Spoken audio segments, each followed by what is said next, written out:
오늘 본문을 가지고 다윗의 승리, 우리의 승리라는 제목을 함께 하나님 말씀을 나누도록 하겠습니다. 우리는 승리라는 말을 참 좋아합니다. 그래서 뭐만 하면 승리라고 이야기를 하지요. 뭐 하는 줄도 모르면서 일단 우리 승리하자라고 이야기를 하게 됩니다. 여러분, 이 세상에 누가 이기는 것을 좋아하지 지는 것을 좋아하겠습니까? 얼마 전에 파리 올림픽이 끝났지요. 우리나라 선수들이 경기를 하는데 우리나라 선수가 지기만 하면 그냥 화가 나는 거예요. 이겨야지만 되는 것입니다. 분명히 랭킹도 나와 있고 그 선수의 실력이 다 나와 있습니다. 누가 봐도 질 수밖에 없는 상대예요. 그런데도 지게 되면 괜히 우리의 마음이 힘든 거예요. 우리는 이기는 것을 참 좋아합니다. 무조건 이겨야 되는 거예요. 그만큼 승리가 참 좋지요. 여러분, 승리하시기를 바랍니다. 그러면 그냥 아멘이 나오잖아요. 뭔지도 모르는데 승리하기를 원합니다 하면 아멘이 나와요. 여러분, 우리는 이렇게 삶에서 늘 승리하기를 원하지요. 누구나 마찬가지입니다. 그런데 우리의 삶의 모든 승리가요, 하나님에게서 나온다는 사실이에요. 하나님이 우리에게 승리를 주시면 우리는 그냥 승리를 하게 되어 있어요. 아무리 불가능한 상황이라도, 아무리 불리한 상황이라도 하나님이 우리에게 승리를 주시면 우리는 그냥 승리할 수 있어요. 내 실력도 내 능력도 상관없이 하나님이 주시면 우리는 그냥 승리하게 되는 거예요. 오늘 본문에 나오는 다윗이 그렇습니다. 그렇다면 그 승리가 어떻게 이루어졌는지, 그리고 하나님께서 오늘 우리에게 원하시는 승리는 도대체 무엇인지 말씀을 통해서 한번 살펴보도록 하겠습니다. 자, 오늘 본문에 보면 이제 정말 다윗과 압살롬의 전쟁이 본격적으로 시작합니다. 이제 둘 다 건널 수 없는 강을 이미 건너버렸어요. 여러분, 둘이 싸우면 누가 더 유리할까요? 자, 보세요.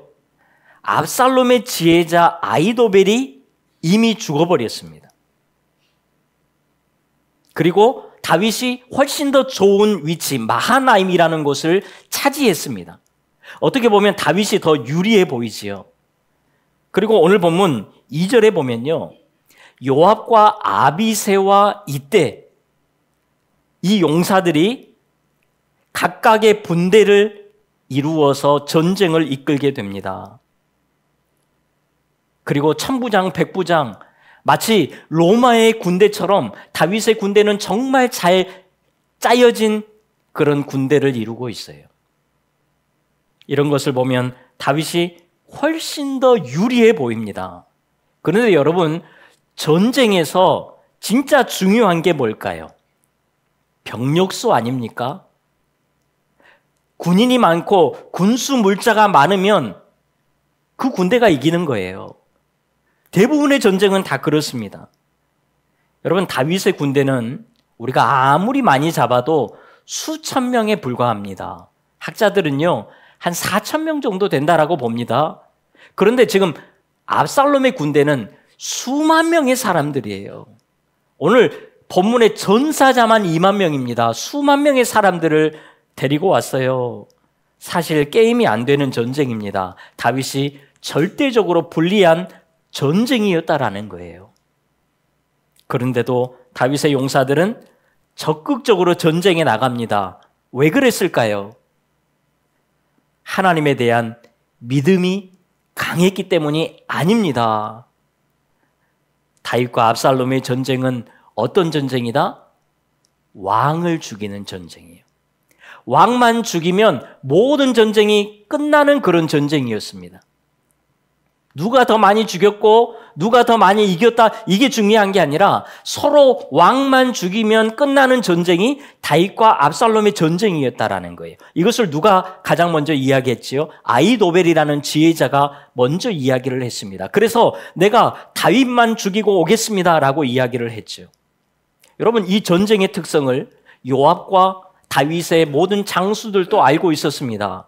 그래서 우리가 다른 것은 몰라도 압살롬만 먼저 죽이면 우리가 이 전쟁에서 이깁니다라는 것을 알고 있었다라는 거죠.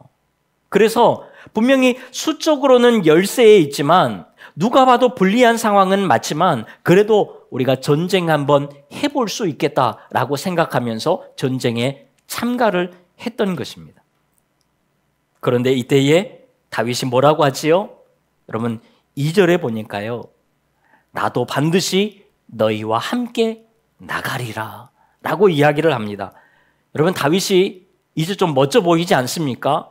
그 전에 전쟁을 해야 될 때에는 옥상을 거닐다가 밧세바를 범하고 죄를 지었잖아요. 그런데 이제는 자기도 전쟁에 참여하겠다는 거예요. 나도 전쟁에 참여해서 너희들과 함께 싸우다가 장렬히 죽겠다라고 지금 이야기하는 것처럼 보여집니다.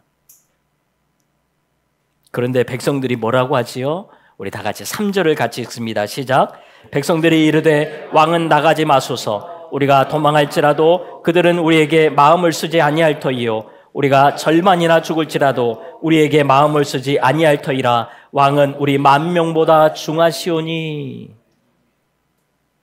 다윗의 목숨은 중요하고 자기들의 목숨은 하나도 중요하지 않다. 여러분 이런 말이 아닙니다. 이 전쟁은 왕을 죽이면 끝나는 전쟁인데 굳이 왜 왕이 나와서 전쟁에서 죽으려고 합니까? 우리의 짐이 되지 말고 그냥 왕은 뒤에 계시기만 하시면 됩니다라고 지금 이야기를 하는 거예요. 그래서 다윗은 성읍에 그냥 남게 되지요. 여러분 이 말씀을 보면 왠지 다윗이 민폐 캐릭터 아닙니까? 그냥 가만히 있으면 되는데 자기가 나가겠다라는 거예요. 왕만 죽이면 되는 그런 전쟁인데 굳이 왕이 나와 있겠다라는 거예요. 하지 말라는 것입니다. 그래도 사실 여기까지는 우리가 좀 봐줄만 해요. 그런데 다윗이 하지 말아야 될 말을 한 가지 합니다. 우리 5절을 같이 읽지요. 시작. 왕이 요압과 아비새와 이때에게 명령하여 이르되 나를 위하여 젊은 압살롬을 너그러이 대우하라 하니 왕이 압살롬을 위하여 모든 군지가 내게 명령할 때에 백성들이 다 들으니라. 아멘. 압살롬을 너그러이 대우해 달라는 거예요. 무슨 말씀입니까? 압살롬을 죽이지 말고 살려달라는 거예요. 그런데 여러분 지금 이 전쟁의 성격이 뭐라고요? 왕을 죽이는 전쟁이잖아요. 다윗이 죽든지 압살롬이 죽든지 둘 중에 한 명이 죽어야 끝나는 전쟁이라는 것입니다. 최대한 빨리 압살롬을 죽여야지만 다윗의 군대도 손해를 최소화할 수 있는 것이고 전쟁을 승리로 이끌 수 있는 거예요. 그런데 압살롬을 살리다니 도대체 어떻게 하라는 거지요? 전쟁에 지금 지자는 것 아닙니까? 전쟁에 져도 되니까 압살롬은 살려달라는 것 아닙니까?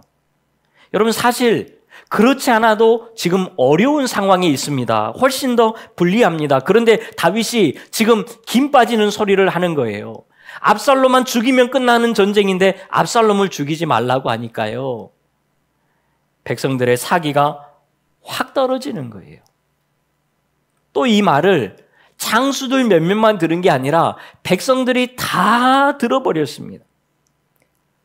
그렇지 않아도 불리한데 이제 훨씬 더 불리한 상황이 되어버렸습니다. 자, 그런데 여러분 전쟁의 결과가 어떻게 되지요? 여러분 오늘 본문을 보니까 다윗의 군대가 이겨버립니다. 물론 다윗의 군대가 좀 지혜는 있었어요. 길르앗이라는 지형을 잘 사용했습니다.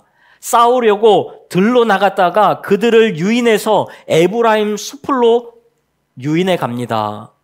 적은 숫자로 많은 대상을 상대하기에는 가장 좋은 장소로 이동을 했다는 거지요. 물론 이들이 지혜롭게 한 면도 없지 않아 있습니다. 그런데 이들이 잘 싸워서 이긴 것이 아닙니다. 오늘 본문 8절을 한번 보지요. 같이 읽습니다. 시작. 그날에 숯불에서 죽은 자가 칼에 죽은 자보다 많았더라. 아멘. 여러분, 칼에 죽은 자보다 수풀에서 죽은 자가 많았다라는 거예요. 무슨 말씀이지요? 그들이 잘해서 이긴 것이 아니라 하나님께서 승리를 주셨다라는 거예요. 이것이 중요하다라는 거예요. 여러분, 여호수아 10장에도 보면 여호수아가 가나안 정복 전쟁을 할 때에 기브온 족속들을 살려내는 그 장면이 나옵니다. 가나안의 남부 연합 군대가 기브온을 공격해 올 때에 여호수아에게 도와달라고 요청을 해요. 사실 여호수아도 굉장히 불리한 상황에 있습니다. 제대로 싸울 수가 없어요. 그런데도 여호수아 군대가 이깁니다. 어떻게 승리했을까요? 여호수아 10장 11절 같이 읽습니다. 시작. 그들이 이스라엘 앞에서 도망하여 베토론의 비탈에서 내려갈 때에 여호와께서 하늘에서 큰 우박덩이를 아세가에 이르기까지 내리시매 그들이 죽었으니 이스라엘 자손의 칼에 죽은 자보다 우박에 아멘. 하나님께서 우박으로 쓸어버리셨다라는 거예요.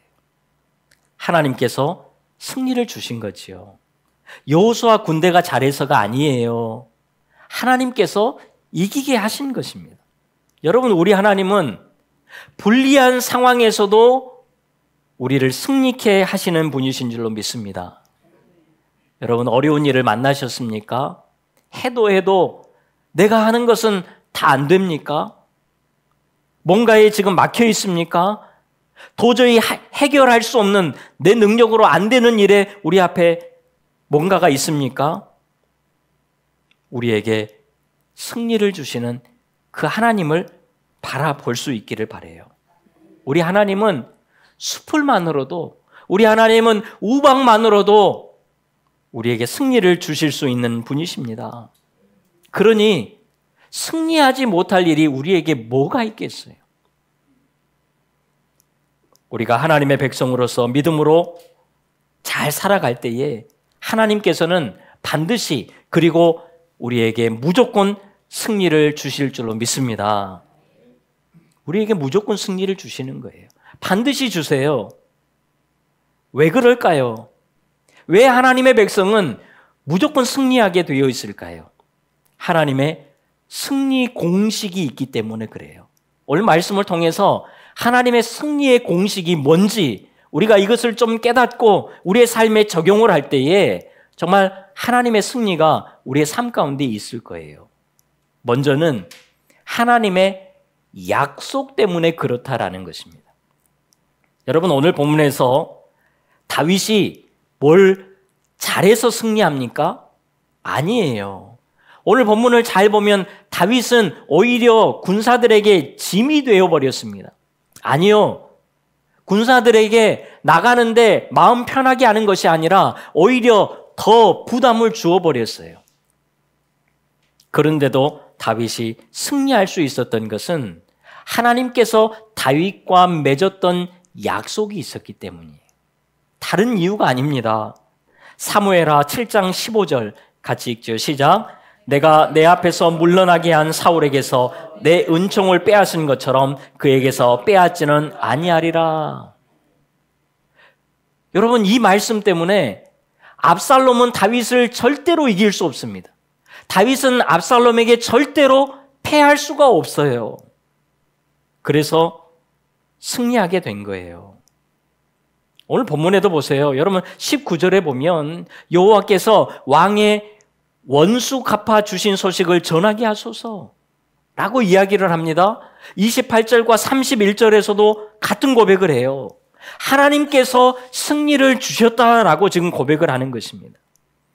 여러분, 하나님께서는 하나님의 말씀대로 하나님의 약속대로 우리에게 승리를 주시는 분이십니다. 여러분, 종종 하나님께서 우리에게 승리의 말씀을 주실 때가 있어요. 어느 날 갑자기 우리 마음에 꽂히는 그런 말씀들이 있잖아요. 그 말씀이 왠지 나에게 힘이 되고 능력이 될 것 같은 그런 말씀들이 우리에게 주어질 때가 있습니다. 여러분, 그런 약속의 말씀들을 이왕이면 많이 붙들고 선포할 수 있기를 바라요. 이것이 가장 기본적인 승리 공식입니다. 하나님이 나에게 주신 말씀 같아. 내가 말씀을 묵상하고 있는데 강력하게 와닿습니다. 하나님이 나에게 승리를 약속하시는구나. 그러면서 우리가 나아가는 거예요. 그것이 우리가 승리할 수 있는 비결이라는 것이죠. 그러면 우리가 이제는 어떻게 해야 할까요? 일단 하나님의 말씀을 붙들어야지요. 지난주에도 말씀드렸는데 여러분 어떻게 하나님의 말씀을 한 주간 좀 붙들고 사셨습니까? 하나님의 말씀을 읽어야 된다고 했잖아요. 그런데 하나님의 말씀을 좀 붙드셨어요? 여러분, 말씀을 붙들어야 돼요.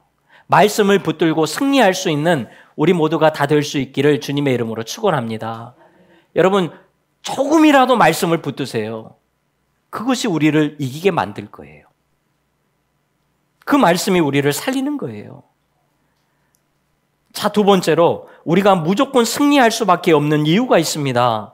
하나님께서 하나님의 원수들을 심판하시기 때문에 우리에게 승리가 주어진다라는 사실이에요. 하나님께서 악한 자들을 멸하시기 때문에 상대적으로 우리가 승리를 경험하게 되는 것입니다. 여러분, 내가 승리하지 않으려고 해도 저 사람이 나한테 져주잖아요. 그러면 내가 승리하게 되는 것입니다. 마치 그 원리라는 거예요. 여러분, 하나님께서는 교만한 자를 대적하시고 겸손한 자에게 은혜를 주신다고 말씀을 합니다. 우리가 교만해지면 여러분 지는 거예요. 겸손해지면 승리하는 것입니다. 이것이 우리가 승리하는 공식 중에 하나예요. 우리가 승리만 하다 보면 여러분 교만해지거든요. 그러면 교만해지면 실패하게 되어 있다라는 거예요. 그래서 우리는 항상 이 교만이라는 것을 조심해야 합니다. 오늘 본문에도 보세요. 압살롬이 얼마나 교만해졌는지 몰라요. 그 용사 다윗, 아버지 다윗을 이겼습니다. 그리고 아버지의 후궁을 범했습니다. 이것은 내가 아버지보다 더 위에 있다라는 것을 지금 사람들에게 보여주는 거죠.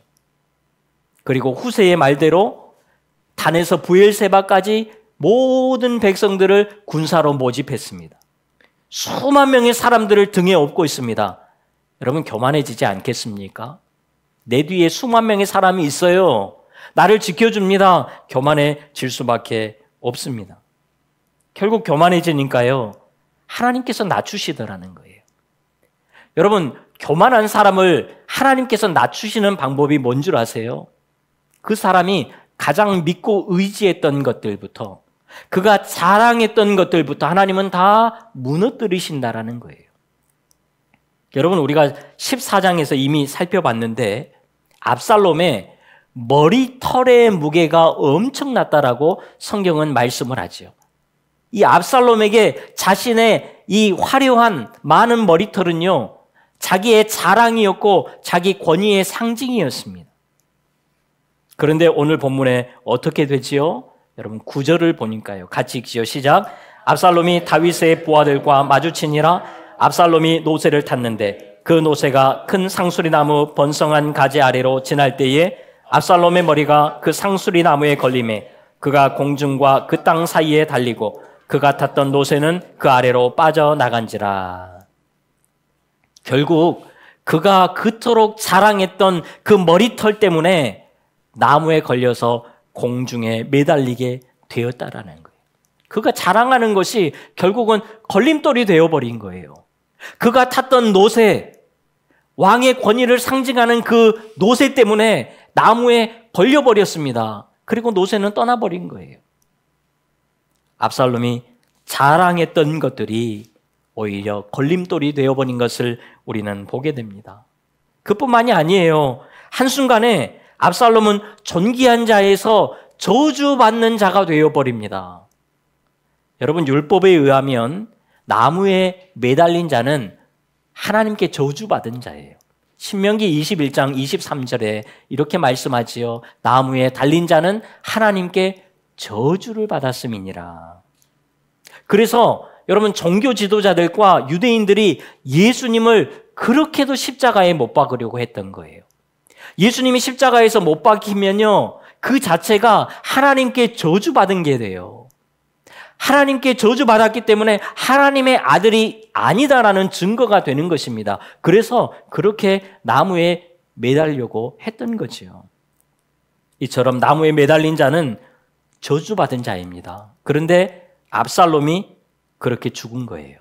그리고 18절에 보면요, 압살롬이 얼마 전에 자기가 자기를 위해서 미리 무덤을 만들어 두고 비석을 세워 두었습니다.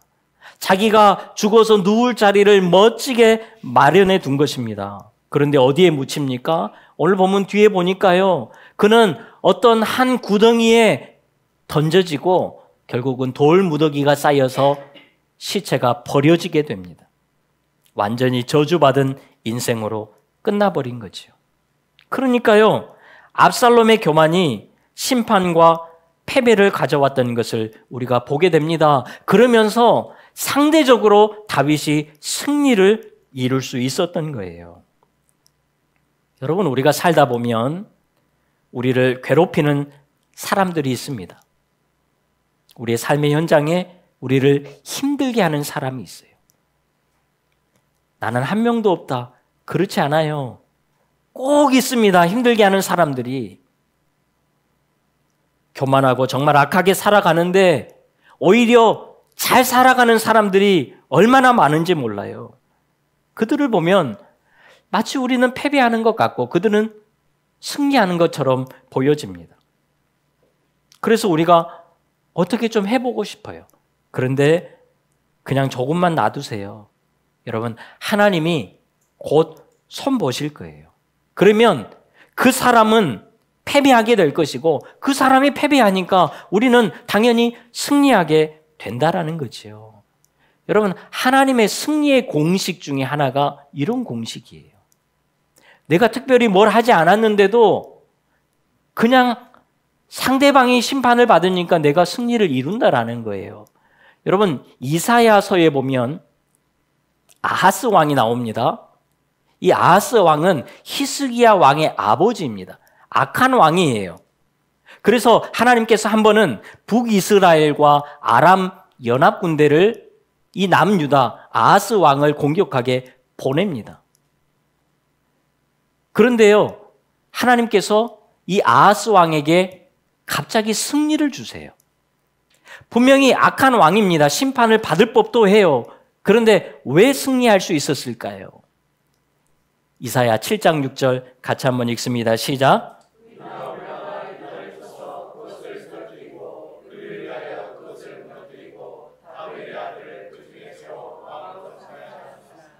자, 이 말씀 때문이에요. 아하스 왕은 하나님을 의지하지 않았어요. 오히려 아수르를 의지하고 아수르에게 도움을 요청했습니다. 하나님이 아하스 왕에게 내가 너를 좀 도와줄게. 그런데요, 하나님의 도움은 필요 없습니다. 괜찮습니다. 거절했던 그런 사람이에요. 그런데도 하나님이 왜 승리를 주셨냐면 바로 이 말씀 때문이라는 거예요. 북이스라엘 왕이 우리가 아하스 왕을 물러내고 자기들의 왕을 세워야 되겠다라고 했다라는 거죠. 여러분, 다윗 언약을 통해서 하나님께서 다윗의 왕위가 영원히 견고하게 할 것을 약속하셨습니다. 그런데 이들이 이것을 깨뜨리겠다는 거예요. 그래서 하나님이 오히려 북이스라엘과 아람을 먼저 멸망시키면서 그들을 혼냈던 것을 우리는 볼 수가 있습니다. 아하스 왕이 잘해서가 아니라 이들이 잘못해서 그런 거예요. 이런 하나님의 원리가 있다라는 것입니다. 그런데 여러분, 이왕 우리가 승리하려면 제대로 된 승리해야 되지 않겠습니까? 저 사람이 심판받고 그 덕에 내가 승리하는 것, 이거는 우리가 좀 별로 우리에게 맞지 않잖아요. 우리가 하나님의 말씀을 붙들고 믿음으로 살면서 승리하는 그런 모습이 우리에게 있어야 되지 않겠어요? 우리에게 이런 의문이 듭니다. 정말 말씀을 붙들고 믿음으로 살면 무조건 승리할까요? 여러분, 정말 그렇습니까? 오늘 내 모습을 보고 우리 주변을 봐도 그렇지 않은 것 같아요. 분명히 믿음으로 잘 살고 있는데 그렇게 승리가 잘 보이지 않습니다.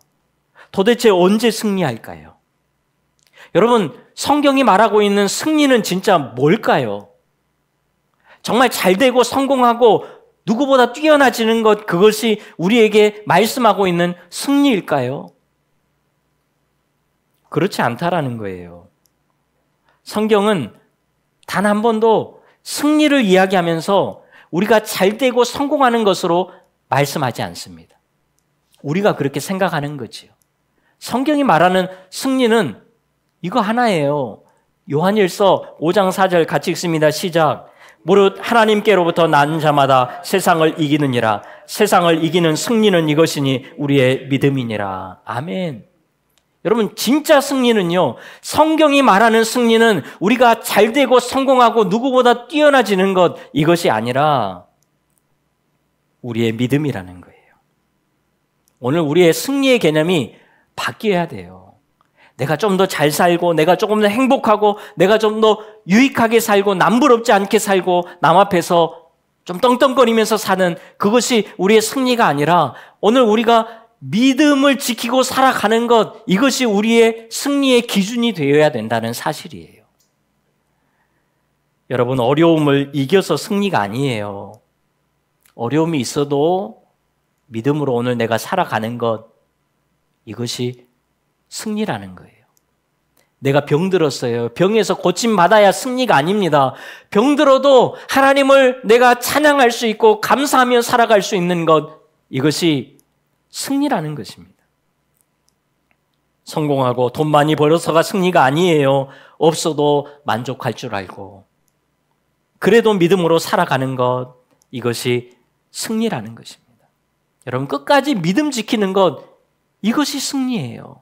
여러분, 이런 승리가 우리에게 있기를 바랍니다. 여러분, 이 세상을 살아가면서 남에게 좀 있어 보이면 뭐합니까? 남에게 좀 성공했다는 이야기 듣고 칭찬받으면 뭐랍니까? 우리의 믿음 잃어버리면 아무 소용이 없다라는 거예요. 잠깐 살다가 이 세상에서 우리가 승리한들, 여러분, 우리가 저 하나님 나라 천국을 소유하지 못한다면 우리는 그것이 진짜 승리가 아니라는 거예요. 끝까지 믿음 지키고 하나님 나라 가는 것이 여러분 오늘 우리의 승리라는 것입니다. 성경은 단 한 번도 너희들 이 세상에서 승리해야 된다, 누구보다도 잘해야 된다, 돈 많이 벌어서 선한 영향력 행사해야 된다, 이렇게 말씀하지 않아요. 믿음 잘 지키라는 것입니다. 여러분, 오늘 믿음 잘 지키고 승리하며 살아가는 우리 모두가 다 될 수 있기를 주님의 이름으로 축원합니다. 여러분, 꼭 아브라함처럼 거부가 되고 요셉처럼 총리가 되어야지만 승리하는 것입니까? 그러면 가장 실패한 사람은 성경에 나오는 바울일 것입니다. 원래 바울은 좋은 가문에서 태어났고 좋은 학교에서 수학했고 좋은 위치에 있었던 사람이에요. 그런데 그의 삶은 평생 박해받고 도망다니고 어려움 가운데 살면서 결국 감옥에 갇혀서 죽었습니다. 세상으로 보면 진짜 실패한 인생입니다. 그런데 여러분, 이런 바울을 바라보면서 뭐라고 하지요? 우리는 뭐라고 합니까? 이런 바울을 바라보면서 하나님은 도대체 뭐라고 하실까요? 의의 면류관이 예비되었다고 하시잖아요. 정말 잘 살았다고 하시잖아요. 진짜 승리한 인생이라고 우리는 고백하잖아요. 여러분, 정말 우리의 승리가 이런 승리가 돼야 돼요. 오늘 믿음을 잘 지킨 것이 우리의 승리의 기준이 될 수 있기를 간절히 바랍니다. 여러분, 오늘 본문에서 다윗은요, 비록 승리를 거뒀지만 다윗에게는 승리가 아니었습니다. 다윗은 분명히 전쟁에서는 승리를 거두었지만 아들 압살롬이 죽었습니다. 그래서 슬퍼해요. 승리가 아니었다라는 것입니다. 우리는 전쟁에 이기면 승리라고 생각하는데 여러분, 그게 승리가 아니에요. 다윗이요, 하나님과 늘 함께하면서 하나님의 말씀대로 살았다면, 죄짓지 않고 살았다면 여러분, 이런 상황에 처할 일이 없습니다. 그러면 아들을 죽일 일도 없잖아요. 굳이 이런 승리를 맛볼 필요도 없잖아요. 이런 고통을 당할 이유가 없었습니다. 그런데 말씀에서 떠나 살았고 죄악 가운데 살았기 때문에 이런 삶을 보게 되었고 진짜 승리를 누릴 수 없게 되었다라는 거예요. 여러분, 우리 먼저 믿음의 승리를 이루며 살아갈 수 있는 우리 모두가 다 될 수 있기를 간절히 소망합니다. 우리는 자꾸 다른 승리를 바라봐요. 하나님, 나에게 이런 승리를 주십시오. 여러분, 그것보다 우리의 믿음의 승리가 먼저여야 된다는 거예요. 그리고 나서 더 나아가서 하나님의 말씀의 능력의 비법을 우리가 가지고 그 말씀 가운데 살아가면서 삶 속에서 또한 승리를 이루며 살아가는 것, 여러분, 이것은 덤으로 우리에게 주어지는 거예요. 덤으로 주어지는 승리를 위해서 오늘 달려가지 마시고 여러분, 믿음의 승리를 위해서 오늘도 힘있게 전진하며 나아가는 우리 모두가 다 되어서 덤으로 하나님께서 주시는 말씀의 능력 가운데 임하는 그 승리의 은혜를 누리며 살아갈 수 있는 우리 모두가 다 될 수 있기를 주님의 이름으로 축원합니다. 기도하겠습니다. 하나님, 우리의 믿음을 오늘 이 시간 돌아보면서 믿음의 승리를 늘 이루며 살아가는 우리 모두가 되기를 원합니다. 세상의 승리를 바라보고 그 승리를 쫓아가는 삶이 아니라 믿음으로 세상을 이기며 살아갈 때에 하나님이 주시는 놀라운 승리가 우리 모두 가운데 있게 도와주시옵소서. 한 주간의 우리의 삶을 주님께 의탁합니다. 우리의 삶에 하나님이 주시는 놀라운 승리가 충만하게 도와주시옵소서. 예수님의 이름으로 기도합나이다. 아멘.